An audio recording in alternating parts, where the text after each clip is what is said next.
రాజగోపాల్ రెడ్డి, వెంకటరెడ్డి మాటలు అన్నీ బ్లాక్మెయిల్ స్టేట్మెంట్లే ఉంటాయి. మేము పెద్ద మునగాళ్ళమని చెప్పుకుంటారు.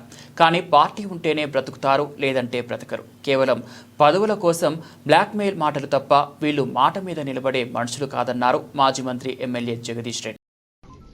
రాజగోపాల్ రెడ్డిలు, వెంకటరెడ్డిలు వీళ్ళ మాటల్ని, వీళ్ళ చేష్టల్ని, వీళ్ళ కుప్పిగంతుల్ని ప్రజలు నమ్మే పరిస్థితులు ఏం లేరు. వీళ్ళ ఎన్ని బ్లాక్మెయిల్ స్టేట్మెంట్లే ఉంటాయి. ఒక మాట అంటారు, మళ్ళీ ఎందుకనే సాటంగా పోయి కాంప్రమైజ్ అవుతారు. ఎన్నిసార్లు చూడలే మనం. రేవంత్ రెడ్డి 25 కోట్లకు కొనుక్కొచ్చుకున్నాడు అని ఇదే రాజగోపాల్ రెడ్డి మాట్లాడండి, ఇదే వెంకరెడ్డి మాట్లాడండి. గాన్ నాయకత్వంలో పనిచేస్తామా, మేము ముందనే ఉండం, వెళ్ళిపోతామని చెప్పి ఒకదా వెళ్ళిపోయింది నా బయటికి కాసేపు అలిగి వెళ్ళిపోయిండు. మళ్ళా మేము ఇంత పెద్ద మనగాళ్ళం అని చెప్పుకుంటారు.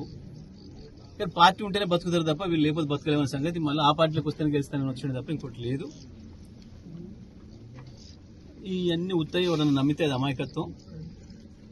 కేవలం పదవుల కొరకు బ్లాక్మెయిల్ చేయడం కొరకు మాట్లాడే తప్ప ఇవి నిజంగా మాట మీద నిలబడే మనుషులు కారు వీళ్ళు. ఒకవేళ నిజంగానే ఆయనకు అంతా దమ్మే ఉంటే ఆయనతో ఎంతమంది కలిసి వస్తారో కూడగట్టాలి, అందరినీ మాట్లాడాలి. ఈ మాట ఖండించేటోళ్ళు ఎంతమంది రండి నాతో పాటు అని చెప్పి మాట్లాడాలి. నిజంగా ఎంతమంది ఉన్నారు. అసలు ఈయనే ఉండడు, మిగతా వాళ్ళు ఎందుకు కలిసినారు వీళ్ళతో అంటే వీళ్ళే ఉండరు మాట మీద. వీళ్ళ అన్నదమ్ములు కేవలం వీళ్ళ పదవుల కొరకు మాటలు మాట్లాడతారు తప్ప తీసుకుపోయి మనం బాగా నొక్కుతారు, వీళ్ళు మాత్రం వెళ్ళిపోతారనే భయం ఉంటుంది. కాబట్టి వీళ్ళని ఎవరు కూడా నమ్మతలేరు. ఇవన్నీ ఉత్తమ చెట్లు.